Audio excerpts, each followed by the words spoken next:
जय हिंद। आज का जो हमारा ट्रांजैक्शन है वो कहता है sold goods to Sultan Chandra and company for ₹32,000 at 5% trade discount. अब इस ट्रांजैक्शन का कैसे जनरल एंट्री किया जाएगा, इसको बहुत ही आसान भाषा में आज हम जानने वाले हैं। दोस्तों, जब भी हमें किसी ट्रांजैक्शन का जनरल एंट्री करना होता है तो उसमें पहला स्टेप होता है कि आप इसमें यह जाने कि इसमें कौन कौन से अकाउंट ओपन होंगे। तो इसको कैसे जानेंगे उसको यहां पर ध्यान से देखिए। यहां पर पहला जो वर्ड है वो है सोल्ड, यानी कि सेल। अब इस सेल का अकाउंट ओपन होगा या नहीं ओपन होगा, तो यहां पर मैं आपको बता दूं कि जब हम कोई चीज सेल करते हैं या बेचते हैं तो हमारे पास पैसे आते हैं। तो पैसे क्यों आए इसको लिखना जरूरी होता है। तो अगर हम माल को सुल्तान चंद एंड कंपनी को बेच रहे हैं 32,000 रुपए का, जिस पर 5% ट्रेड डिस्काउंट हम दे रहे हैं, तो ये जो 32,000 रुपए हमारे पास आ रहा है वो क्यों आ रहा है, इसको दर्शाने के लिए हमें सेल का अकाउंट ओपन करना होगा। अर्थात हम कोई चीज बेच रहे हैं तभी तो हमारे पास पैसे आ रहे हैं। तो यहां पर ये जो सेल है इसका अकाउंट ओपन होगा। उसके बाद में गुड्स का कोई अकाउंट नहीं होता, टू का कोई अकाउंट नहीं होता। अब यहां पर देखो सुल्तान चंद्र एंड कंपनी, अब इनका भी अकाउंट ओपन करना होगा। क्यों? क्योंकि यहां पर यह नहीं कहा गया है कि ये जो आपने माल को बेचा है वो उधार बेचा है या नगद बेचा है। तो अगर आपके इस ट्रांजैक्शन में ये नहीं बताया जाता कि आपने उसको कैश में बेचा है या नगद में बेचा है, तो आप उसको उधार मानकर चलेंगे। और जब आप कोई चीज उधार बेचेंगे किसी व्यक्ति को, तो उस व्यक्ति का नाम याद रखना जरूरी है, क्योंकि उससे हमें आगे पैसे लेने हैं, उसके अकाउंट में हमें पैसे चढ़ाने हैं कि हाँ इतने रुपए वो बाकी हैं।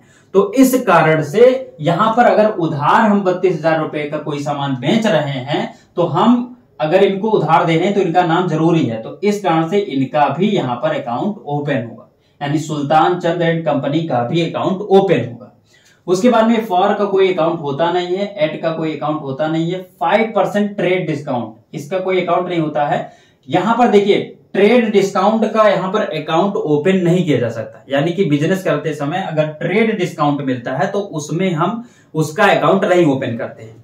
अब लेकिन यहां पर एक चीज ध्यान दीजिएगा, अगर हम ट्रेड डिस्काउंट दे रहे हैं या ट्रेड डिस्काउंट हमको मिल रहा है, तो वो जो ट्रेड डिस्काउंट मिल रहा है उसका अकाउंट तो ओपन नहीं होगा। लेकिन यहां पर अगर 5% हम ट्रेड डिस्काउंट दे रहे हैं तो ध्यान दीजिए ये जो आपकी वैल्यू है इसमें 5% घट जाएगा। अर्थात यहां पर अगर 32,000, यहां पर कितना है 32,000 का अगर हम 5% निकालें तो यहां से 2 जीरो इधर उधर कट जाएगा, 5 जीरो 0 हो जाएगा, 5 दूनी 10 के 0 हो जाएगा, 5 ते 15 और 1 16 हो जाएगा। अर्थात 1600 रुपए जो है वो हम ट्रेड डिस्काउंट 5% छूट जब हम देंगे तो 1600 रुपए हम छूट दे देंगे किनको, सुल्तान चंद्र एंड कंपनी को। तो इनको जो ये दाम पड़ा, ये जो 32,000 रुपए है, 32,000 रुपए ये हमें ना देकर इनको कितना देना होगा, इनको देना होगा 30,400 रुपए। अर्थात यहां पर ये जो 32,000 है इसको हम क्या मान लेंगे, 30,400 रुपए मानकर चलेंगे, ना कि 32,000 रुपए मानकर चलेंगे। क्यों? क्योंकि हम 5% ट्रेड डिस्काउंट यहां पर दे रहे हैं। तो इस कारण से ये चीज आपको ध्यान में रखना है कि जब भी आपको किसी भी ट्रांजैक्शन में ट्रेड डिस्काउंट मिलता है या ट्रेड डिस्काउंट आप देते हैं तो उस ट्रेड डिस्काउंट का कोई अकाउंट ओपन नहीं किया जाता है। लेकिन जितने % ट्रेड डिस्काउंट मिलता है या दिया जाता है उतने % हमें निकालकर जो आपकी पूरा वैल्यू होती है उसमें से माइनस करनी होती है, और जितनी वैल्यू अब आई है इतने का ही ट्रांजैक्शन किया जाएगा, इतने का ही जनरल एंट्री किया जाएगा। तो इतनी बात हो गई। अब इसके बाद में अगला स्टेप में हमें ये जानना होता है कि ये जो 2 अकाउंट ओपन हो रहे हैं, एक सेल का और एक ये जो आपके सुल्तान चंद एंड कंपनी है, इनका अकाउंट जो ओपन हो रहा है, इनमें कौन डेबिट होगा कौन क्रेडिट होगा। तो इसको हम तब जान पाएंगे जब हमको ये पता होगा कि ये जो अकाउंट है ये किस अकाउंट के तहत ओपन होगा। तो इसके लिए सबसे पहला अकाउंट है सेल अकाउंट। और दोस्तों यहां पर मैं आपको बताना चाहूंगा कि सेल अकाउंट जो होता है ये आपके आता है नॉमिनल अकाउंट के तहत, क्योंकि नॉमिनल अकाउंट में सेल अकाउंट हो गया, रेंट अकाउंट हो गया, चैरिटी अकाउंट हो गया, और उसके बाद में बोनस अकाउंट हो गया। ये जितने अकाउंट्स आते हैं ये आपके नॉमिनल अकाउंट के तहत ही आते हैं। तो नॉमिनल अकाउंट का गोल्डन रूल कहता है all expenses and loss debit, all income and gain credit. तो जब हम सेल करेंगे, कोई चीज बेचेंगे, तो हमें इनकम होगा या हमारा नुकसान होगा।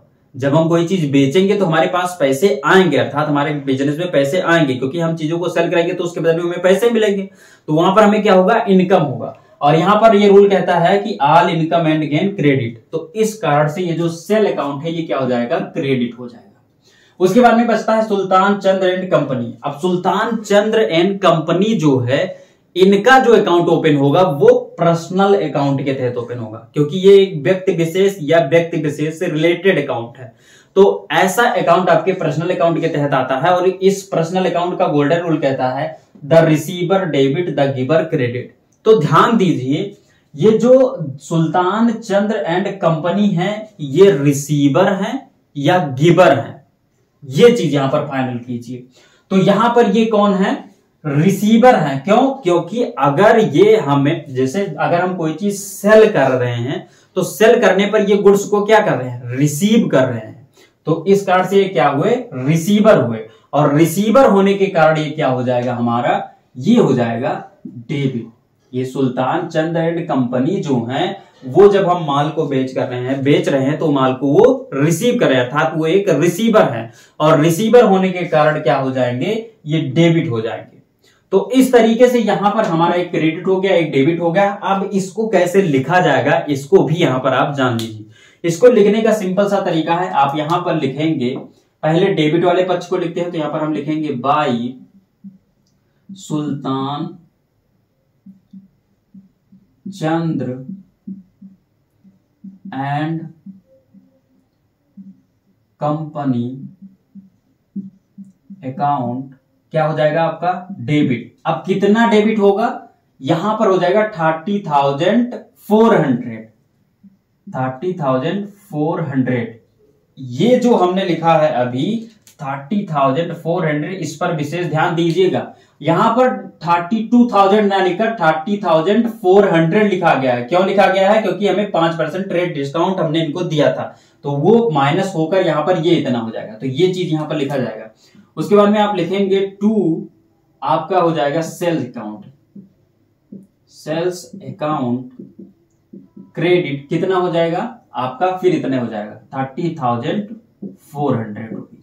तो इस तरीके से ये जो आपका ट्रांजैक्शन इसका जनरल एंट्री किया जाएगा। लेकिन बस यहां पर ध्यान देने वाली बात है कि जब आपको ट्रेड डिस्काउंट मिले तो ट्रेड डिस्काउंट का अकाउंट ना ओपन कर यहां पर ये जो आपको जितना परसेंट मिल रहा है उतने परसेंट इस मूल राशि में से माइनस कर तब हमें ट्रांजैक्शन करना होगा। आई होप कि ये वीडियो आप सभी को अच्छी लगी होगी। अगर वीडियो अच्छी लगी तो वीडियो को लाइक कीजिए। मिलेंगे किसी नई वीडियो में, तब तक के लिए जय हिंद।